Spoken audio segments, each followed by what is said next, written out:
amakuru ni menshi kandi yihutirwa haba mu karere canke mu isi nzima muri rusange, ariko icihutirwa nuko tuje kubabwira Fanny canke Munezero Fanny Françoise kuba muzi ku mazina yose aherereye hehe, ari mu maboko yande ninda mufise, kubera iki bariko baramurondeza, kubera iki yakora avugwa ivyinyuruzwa giwe. Turaza kurabira handi ukungene vyifashe muri Uganda inyuma yaho bugariye internet, inyuma yaho Museveni n'abamukikuje bafashe ingingo yo kugara ngo internet kugira isi ntizomenye ukungene biriko biragenda biraba muri Uganda. Museveni yaryamye agizuku yikangura sanga imbuga ngurukana bumenyi nyinshi zo muri Uganda ziriko zirakora ukuri kwamye. Icamubabaje gituma haba ukutumvikana hagati y'umuhungu wiwe na ministre wa communication, aravuga ati twababwiye ugara nta carte simu nimwe irekuriwe kuduza internet, byagenze gute? Ariko inyishu iri muri Generation Z, aho benshi kuva bamaze kuronka ubwo buhinga bwo gukoresha internet, bamubwiye ati Museveni ku myaka ufise, ariko ndavuga mu mvugo mbabarira amatwi ko bo bavuze ngo igitama.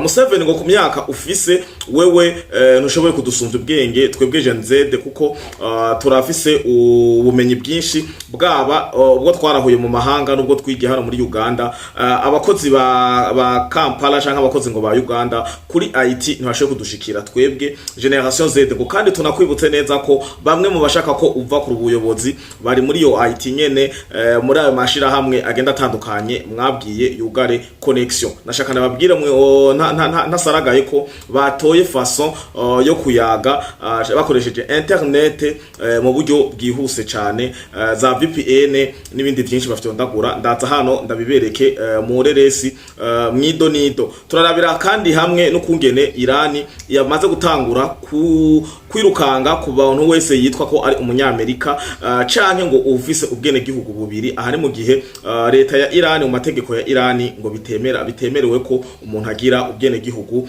bubiri. Iruhande yaya turaza kurabira hamwe hariya muri Amerika vyifashe gute mu biro kwa Trump, aho uwitwa secrétaire d'État américain Adjoint Christopher yavuze ko yari yishimiye intambwe u Rwanda rugeze kinyuma y'igihumbi 1994 inyuma y'iciswe genocide, ngo ariko ubu hakaba aragasuzuguro kenshi ntangere bivanye n'ivyo baguma bandanya bakora inyuma y'amasezerano, ngo cane ngo ico bakoze kigayitse ngo kuja gufata Uvira mu gihe benshi bari bubahirije amasezerano. Hanyuma bobo basuzugura Donald Trump, bongera baramaramaza ku rwego rw'isi. Rero ngo bagiye gukora igikorwa cihutirwa, ariko nkuko nama navuze surtout kenshi mu Barundi baramaze kudedebukirwa, bavuga ati Kagame nta uzomukora ko Amerika nise Qatar nuku nakuriye, ariko reka tureke kudendebukirwa canke kuko nta mugenzi w'umuzungu ahaba. Turaza kurabira hamwe n'ama ONG internationale hamwe n'ibitangaza makuru imenyesha makuru mpuzamahanga vyabwiye Bobi Wine ko yosaba ugwaruka gwiwe iyo Generation Z n'abandi bose bamuyoboka ko ngo peu importe ivyo bavuze, ngo despite kuba bakuye internet, ngo ni mugufate amatelefone yanyu ya charge, ama power bank baya charge, ngo hama mukomeze mufata ama image ama video ngo ibijanye n'ibinyuranye n'agatika kazi na muntu, n'ibinyuranye n'ivyo amatora n'ibindi vyinshi byo garagaza canke byo rungika leta ya Uganda gufatirwa ibihano no kuburanishwa imbere ya sentare mpuzamahanga canke ibindi vyinshi biko izo mbuga ngurukana bumenyi zoba zigiye kubikoresha. Ngo bazokugara ngo connection, ariko ntibazokugara ubuzira herezo, ntibazoyugara ibihe byose. Ido nido rero inyuma ya kano karuhuko.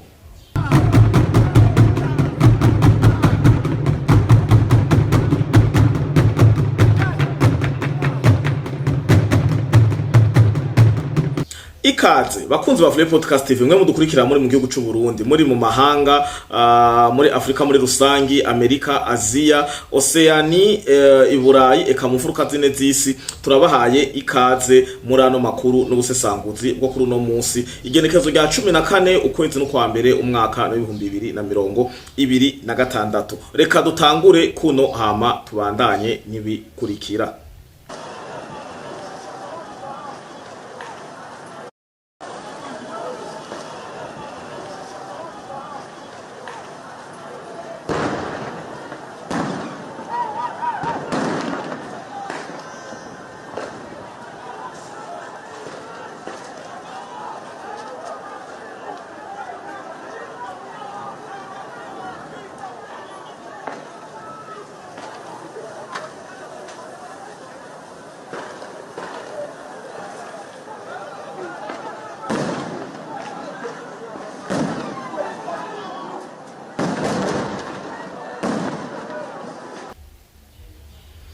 Yes, ndibaza ko muhejeje kwibonera akabi n'akabibi kabariko bararaswa amasasu y'ukuri bashwiragizwa aba nabayoboke ba Bobi Wine eka ni abanya Uganda batagishaka ubutegetsi bwa Museveni n'umuhungu wiwe muri rusangi. Uko niko vyifashe Uganda, ibi nivyo vyatumye cane cane ngo Museveni n'abamukikuje ndavuga leta yiwe bafata ingingo ngo yo gukuraho internet ngo kugira ngo ivyo bazokora muri no misi bayikuye ntibize bigaragare mu maso y'aba babosi babo, mu maso y'aba babahora babaha inguvu, mu maso y'amakungu. Ariko kenshi nta nyungu nimwe iba nziza inyuma y'ikugwa rya internet, nkuko umushikiranganje ajejwe itumatumanako hariya muri Uganda yaje imbere agira conference de presse bamaze gukuraho itumatumanako ndavuga internet, barabuza kugura carte SIM shasha, barakata niga service ya roaming. Service ya roaming ni ya yindi ifasha wewe ufise carte SIM ya Uganda ugakoresha connection nkuko mengo nturi muri Uganda uri mu kindi gihugu, ariko wakoze roaming cyangwa ufata carte SIM zacu zo ngaha mu Burundi ukashiramwo roaming hamukagenda muri Amerika ukavuga umukoresha carte SIM ya limited canke ya Connect Leo, iyo niyo bita service roaming. Vyose bavyugaye, ariko Museveni wewe yikanguye asanga ku mbuga ngurukana bumenyi nyinshi ziko zirakora ukuri kwamye, ama TV online amwamwe ari karakora. Inyuma yaho bavumbuye umuti udasanzwe ukungene babandanya babikora na kare bakaba bikubita mu gikiriza avuga ati twoba tutari generation Z, aho umuntu w'imyaka 89 yo dusumbwa ubwenge. Rero ikigamije nuko ibi ngo nsibishasha Museveni ndabibutse ko yabikoze mu mwaka wa 2021 naho nyene aho ariko araba manifestation hamwe akitwaza ngo covid, ariko vyari ibi kugira ngo bahishe ibiriko biraba. Ariko Gen Z canke Bobi Wine vyose ramaze kubibabwira, ma conference de presse yakoze, mu ma propaganda yagiye arakora ya nyuma na nyuma ayanyamanya naho bagenda baramukarira cane, yagenda arababwira ati nimwite ko tugiye kwibwa amatora kandi tuzokora manifestation itarigera ikogwa mu karere ka EAC. Isumbi yabaye muri Kenya, isumbi yabaye muri Tanzania, isumbi yabaye mu gihugu c'u Burundi. Tugiye gukora ibintu gushika ubutegetsi bwa Museveni buhave. Aha rero babivuga nkuko deja basanzwe bazi neza ko amatora yahejeje kwibwa atagishasha, abatora bareka bazokwibwa. Ariko ntibimuca intege kuko haro n'izindi ngingo yagiye arabwira abayoboke biwe, yarababwiye ati muzogume ku metero 200, imetero zitarenga 200 ku ma polling station abavuze ati impande y'ubuzu bw'itora akazu kitora kari hajya uhagarara ku metero 200, kamera zuguruye ngo kugira mubandanye mufata amasanamu y'ibitagenda neza. Murumva ko ibintu ntivyoroshe. Idonido gibijanye na Bobi Wine ninde kubera iki yamamaye yakuyeho ubwamamare, apana ubwamamare mu muziki kugira isi abanya-Uganda bamukunde bamwiyumvemwo bumve ko ariwe boshira imbere kugira ahindure ubuyobozi bwa Uganda, ndavuga ubuyobozi bwa Museveni n'umuhungu wiwe. Vyose biri mu kiganiro twaraye dukoze mwijoro, hari mu saa 7 z'ijoro, kiganiro ca live. Kenshi murabizi ko dukunda gukora ikiganiro ca live saa 7 z'ijoro, saa 6, saa 7, saa 8 kugira tuyage binyuranye n'ibi biganiro dukora, hama tugaterura tukazana tugashira kuri YouTube ya Flohi Podcast TV. Iyo turiko turakora live tuko turahana ivyumviro, kuko ni mwagenda kumviriza iyo live muraza kubona ko turasoma ama commentaire y'ababa bakora kurikira live, ivyumviro batanga, ama proposition n'ibindi byinshi, hama twagenda natwe turatanga ayandi ma analyse kubijanye n'ikiganiro nyezina ingingo nkuru tuba twagiriye iyo live. Reka rero iruhande y'ireresi dejeje kubona ya Uganda tuje kuwitwa Fani ari hehe? Fani aziriki? Fani ninde? Rero benshi turavunagura bamaze kubona kuva ku munsi wa hirya yejo ko Fani atakiboneka. Fani yanyurujwe, aho benshi bakoresheje context ya Labin ngo u Rwanda rwagukoresha mu nyuma rugatangaza ko rwakubuze, ariko Fani ntiyaburiranye irengero nka Rabe. Fani Jeff le Patriote nje kubabwira ahari ari mu maboko yande, vyagenze gute. Uyu Fani rero benshi ntibamunzi, reka duprofite tubabwire ukungene vyifashe. Fani yitwa amazina yose Munezero Fani Françoise. Munezero Fani Françoise ni nkumi canke n'umudamu? Inyishu nuko Fani ari umugore w'abana batatu. Gushika ngaho niko vyifashe. Hanyuma yarafashwe n'ivyo ari mu maboko atari yiwe, ariko Fani yafashwe n'umuntu azwi cane mu Minembwe, ariho vyateye mbere n'uruhagarara. Nagomba babwire ko naye makuru ndiko ndabashikiriza ava mu bijombo prononciation muramba barira n'ivyangora, ni mu bijombo, ni muri Haut Plateau hariya za kote za Minembwe. Fani rero benshi bavugana umunyarwanda, abandi ngo ni umunyamurenge, ariko nagomba babwire ko bivanye n'ibi tuba turimwo vya patriarca, Fani Françoise Munezero ni umunyamurenge kubera afata inkomoko ya se wa Fani rero yari umunyamurenge, kuko yaramaze kwitaba Imana. Se wa Fani yitwa Bitogwa Yunusi akaba yari umunyamurenge. Fani kandi ngire ko ndababwira ko yavukiye aho nyene abanyamurenge baba mu Minembwe muri Haut Plateau. Hanyuma yavukiye ahantu hita mu Kagogo ku Ndondo. Murakunda kumva kenshi uriya mugabo umwe amaze imisi atakivuga Nyarugabo, nawe nyene tuzotubabwira ivyiwe. Hari amakuru menshi aguma asirikira kuri Nyarugabo. Rugabo barya bagabo bose siho bari, ariko umwe ni wa ndamaze imisi yambara teni militaire avuga, niwe dufite amakuru menshi yihuta kuri we. Ariko umwe yitwa Rugabo, undi yitwa Nyarugabo. Nyarugabo ni wa ndi nawe yagira conference de presse yakoze no muri leta ya Kinshasa. Bose murabona ko batagihari, karakanwa twarabwiye ko ari gukoreshwa. Twabwiye ko ivyo bavuga byose ko ari gusunikwa n'imwemu za Paul Kagame, ariko bose murabona bose ils ont disparu sur le plateau, baranyitse ku mbuga ngurukana bumenyi, ntibagihari. Omengo ntaco bafise bavuga, mbega ivyo baharanira byaratoreye inyishu oya namba. Turabandanya tubamenyesha ko nyina wa Fani ari umunyarwanda kazi, na nico gituma vyoroshe cyane ko aronka umugabo umunyarwanda. Hajya Fani yararongowe mu Rwanda, yaba ahantu hitwa Kamembe. Fani yaba ahantu hitwa Kamembe, ariko urugo ntigwamuhiriye gute? Fani yatanye umugabo abana batatu. Fani yarataye urugo atana umugabo abana batatu, ariko simvuze ngo yataye urugo mu nzira zo kumujajinga ngo yarataye umugabo, no yaravanye n'umugabo amusigarana abana batatu. Kenshi twaba tuzi ko atari ingeso yoroshe cyane ku muvyeyi, surtout umudamu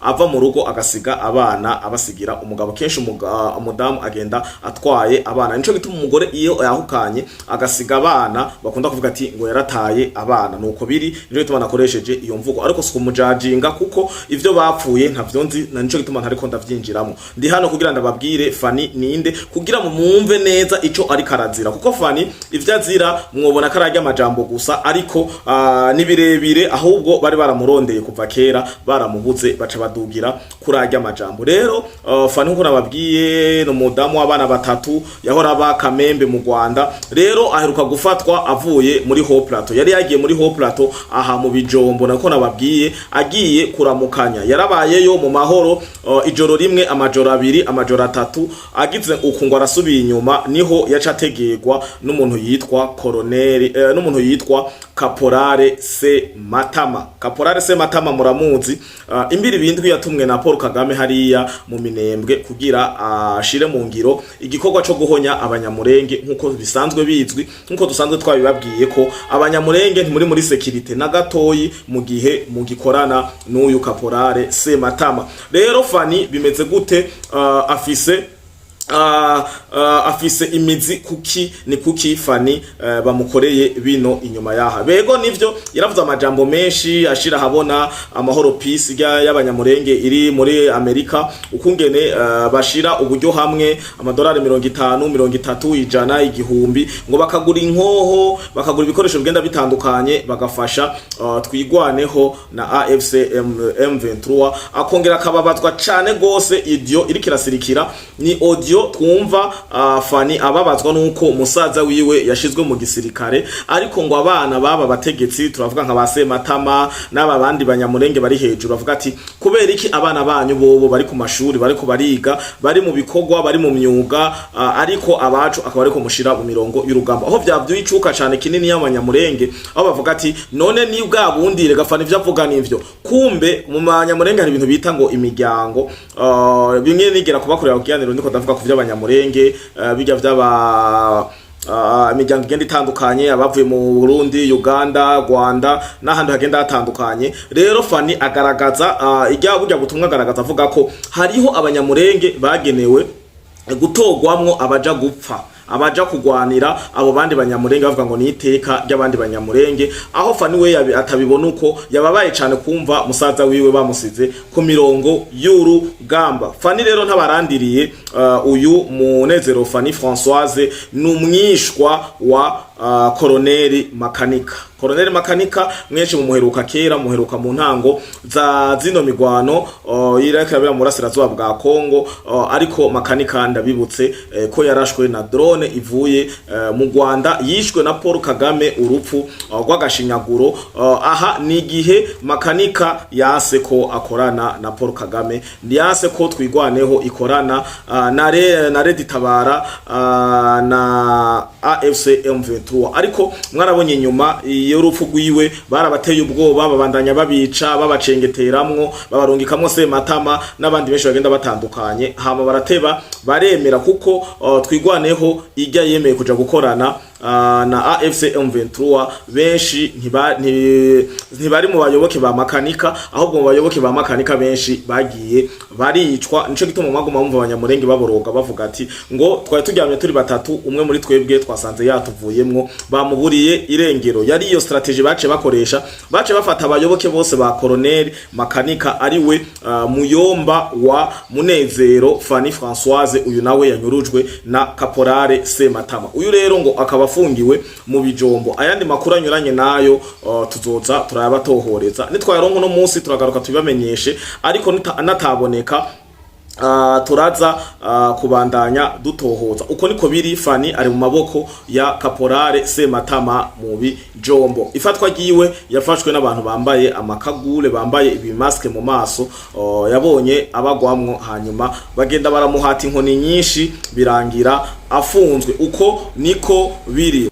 Tugaruse gato rero muri Uganda hari amakuru twibagiye kubashirako, amakuru tutogenda tutababwiye muradutunga. Tugaruke gato muri Uganda.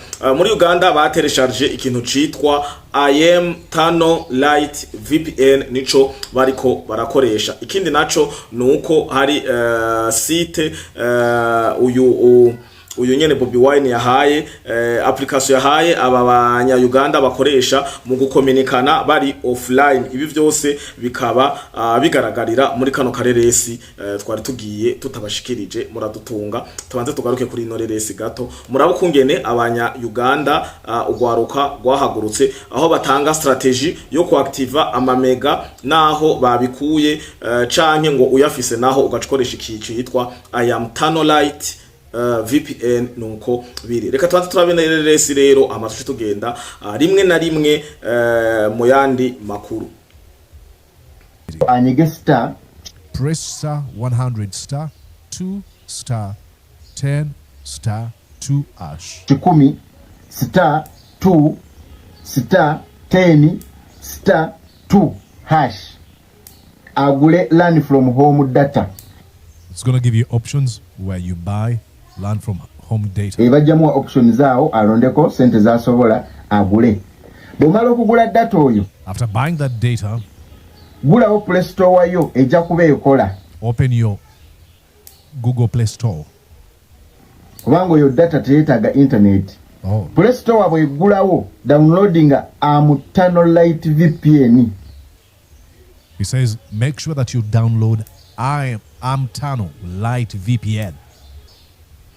Yes, karako kareresi twari tugiye tutabashiriyemwo kugira mubone ubuhinga buriko burakora. Tuve rero hiyo tugaruke ku kintu citwa US Virtual Embassy in Tehran.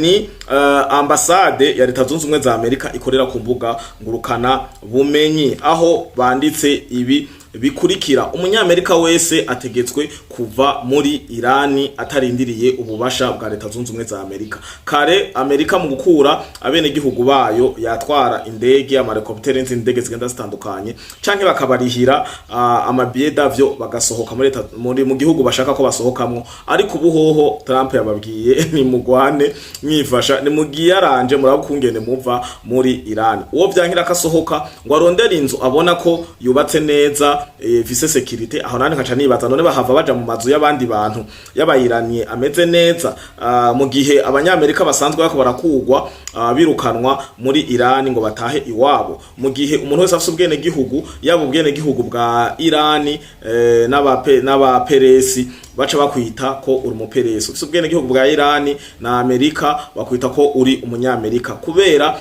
mu mategeko ya Irani ntibemera double nationality. Iri rero n'itangazo riri kuri ku rubuga rwa USA Virtual Embassy in Tehran, urubuga rwa ambasade ya Leta Zunze Ubumwe za Amerika rukorera kuri internet. Bakaba bababwiye rero ngo barondere inzu babona kiriseriye, bizeye neza ngo bagende bihambe, bagende batwaye imfungurwa, amazi, imiti, ngo nibindi bikoresho bashoboye kuba babona ko ari ngira kamaro. Kaca twiyumvira none batwara indya zingana gute, indya zindwi, indya z'ukwezi, indya z'umwaka, bimeze gute? Ariko icoco kigaragara bivanye n'amakuru aca ku rubuga rwitwa Axios, ruvuga ko Amerika igiye kurasa muri Irani vuba, atari uno munsi, izorasa ejo canke hirya yejo. Ariko rero ikintu kigiye kugaragaza ko intambara y'isi canke isi iri kuragana ku muhero canke ku mushire nkuko nama nabibabwiye, nuko Uburusiya, umuntu yitwa Putin mu ndome nkuru yavuze ati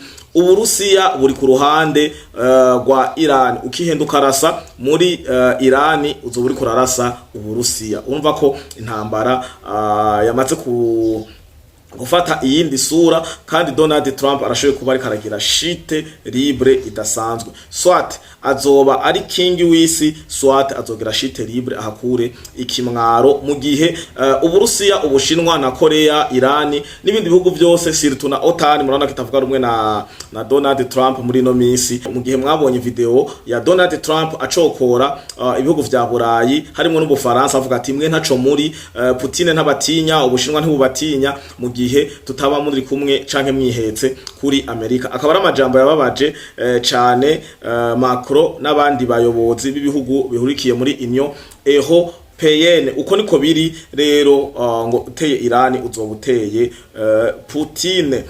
Uyu nawe secrétaire d'État wa Amerika, adjoint secrétaire d'État américain adjoint, avuga amaki Christophe Radin, azavuga ati ndashima vy'ukuri, I admire ngo intambuko leta y'u Rwanda igeze ko, yari igeze ko mu gutera imbere inyuma y'igihumbi 1994, inyuma y'ico bise genocide, ngo ariko ngo tukababazwa n'inzira bafashe yo kubandanya bakora ubwicanyi, genocide, genocide mu burasirazuba bwa Kongo, ngo inyuma ngo kandi ngo n'agasuzuguro babandanyije bagaragaza ngo auprès canke à l'endroit des États-Unis, ngo kubera ko ngo Amerika yarafise umugambi wa big project canke mega project, ivuga ko igiye guhuza u Rwanda, u Burundi eka n'ibihugu bikikuje, donc EAC muri rusangi, ngo kandi iyo projet izokungukiramwo ibihugu vya EAC na Leta Zunze Ubumwe za Amerika. Ngo ariko ngo babonye ko bitari bushoboke mu gihe Rwanda ruriko umuyobozi nka Paul Kagame, kandi mu gihe u Rwanda ruriko rurigenza nk'uko ruteza intureka muri ivyo bihugu nyene Amerika yagomba gukoreremwo ngo iyo mega project. Akabandanya avuga ati ngo ikibaramaje n'igiteye kirungurira ngo nuko Kagame na M23 babandanije bafata Uvira inyuma y'amasezerano. Ngo rero ngo Amerika ngo igiye gukora ibishoboye byose kugira isubize ku murongo, ngo back on the track. Niko ako kajambo bakoreye yakoresheje, avuga tugiye gukora ibyo dushobora byose kugira ngo Amerika isubize ibintu ku murongo. Ntituzi ko ari gukora Paul Kagame nkuko bakuye banyuruje Maduro, ntituzi ko ari kurasa u Rwanda, ntituzi ko ari kurasa M23 bakayigira ifumbere mu burasirazuba bwa Kongo. Ico bagiye gukora ntituzi inzira bagiye gucamo, ariko ico nzi coco nuko abantu benshi bamaze guta icizere kubijanye n'icitwa imikorere canke ishigwa mu ngiro ngo ry'amajambo menshi ava mu kanwa ka leta zunze ubumwe za Amerika, mu gihe benshi bafata leta zunze ubumwe za Amerika nk'uko ngo ari se w'u Rwanda, ari se wa Paul Kagame. Ibi rero navyo bikaba bidatanga ihumure canke ngo amakuru yose y'icizere kubijanye n'ivyo Amerika yovuga kuri Paul Kagame canke ku Rwanda. Murumva abantu baramaze kwiranda. Rero nuko biri amakuru naya, ayandi nayo turabandanya tuyabatohoreza, ariko nimumenye neza ko ibintu biriko biratera biba bibi. Nababwiye kubatakurikiye ikiganiro kivuga uwariwe Bobi Wine Robert n'ukungene yagiriwe icizere live iriko twaraye dukoze mu ijoro, muraza kuyibona miniatire iriko Bobi Wine yoba yishwe ahari mu gihe bavuga ko Bobi Wine yarashwe. Ariko Bobi Wine uno munsi nagerageje nabonye ireresi y'ahantu yari karagana, aho basa n'abavuga ko agiye gukora conference de presse ya nyuma, ariko ngo bigaragara neza ko bitamukundiye kuko yaburabujwe, kandi hari hanaraye n'amakuru avuga ko igisirikare cari cinshi n'igipolisi gikukuje inzu yiwe, aho benshi bavuga ati n'abayoboke n'abasoda bamucunze kubw'umutekano canke nabo batumye kugira bamurangize. Aha naho nkabibandanya ndabibutsa ko Bobi Wine wenyene ubwiwe mu kanwa kiyo yavuze ati bafise umugambi, Museveni arafise umugambi na leta yiwe yo kundasa nkapfa kugira amatora aze afate iyindi ntumbero. Rero ibi Bobi Wine Robert agenda azi ko umwanya n'umwanya bashoboye kumugirira nabi, bashoboye kumukuraho kugira amakuru se ahagarare. Nuko biri, ariko mumenye neza ko muri Uganda ibice 75% vy'abaganda bose ni Gen Z, n'abana canke no gwaruka rufise imyaka ya 35 kumanuka. Benshi nta muntu arenze imyaka 35 ni 35 kumanuka. Ndabasigurira benshi abariko baragumuka canke abadashaka ubuyobozi bwa Museveni, arico giteye ubwoba Museveni n'abamukikuje. 75% y'ugwaruka ngo rugize isi bavuze ati oya, bisigura ko ntaco uba wanze. 75 rero % y'abariko baragwanya canke bashaka ko haba impinduka muri Uganda naba jeune. Rero aba nababonye Museveni nabavutse ku ntwaro ya Museveni, hanyuma babamwe mu vya Museveni, dictature ziwe, ubuyobozi bubi, aho yatwaye neza, aho yananiwe, aho yashoboye, byose barabizi. Rero barinda bavuga ati tuvireho tubise, nuko baba badundumiwe bakeneye impinduka. Ikirero nico giteye ubwoba Museveni n'abamukikuje, kandi urugwaruka nyene mejeje kubabwira nibwo ruhurikiyemwo aba IT, abantu bafise technology nyinshi, aho bidakunda ko bashoboye kugara ngo connection birangire bugaye, aho mbere amareresi menshi ariko aracana ko ku mbuga ngurukana bumenyi mu magroupe atandukanye, mu gihe leta ya Museveni yugaye Instagram, Twitter, TikTok, Facebook na WhatsApp eka n'izindi za Snapchat, eka imbuga ngurukana bumenyi muri rusange mu gihugu ca Uganda zikaba zaraye zugawe, ariko bakikanguye ziriko zirakora ukuri kwamye. Bakunzi ba Fleury Podcast TV naba kengurukiye cane, nongera ndababwira ati Fleury le Patriote ntari hano kugira abazanire ibinyoma canke inkuru zibipapira. Nico gituma twitonda, mubonye kenshi dukoze inkuru tubashikije ikiganiro dutevye, nababwiye muzoze muratwihanganira kubera hari gihe tuba dufatiriwe n'iyindi mirimo ibijanye n'ubuzima bwa misi yose iruhande ya runo rugamba dusanzwe turimwo kuri Fleury Podcast TV. Ndabakengurukire, nongera ndabipfuriza umunsi mwiza, umuhingamo mwiza, igenekerezo rya 14 ukwezi no kwa mbere umwaka w'ibihumbi 2026, ariko tutibagira cane gusengera na bene wacu babaganda ku munsi wejo. Mbere rino joro ko mwanabonye ko bariko bararaswa amasasu amwamwe y'ukuri, gusa nuko tutaramenya bira abo abahitana bijya nakiye ikorwa c'ububisha iko kirakogwa bangana gute, ariko abakomeza canke abaza kubanguka kuronka amakuru n'ingoga, abafise nimero yanje baraza kuraba bandungikire inbox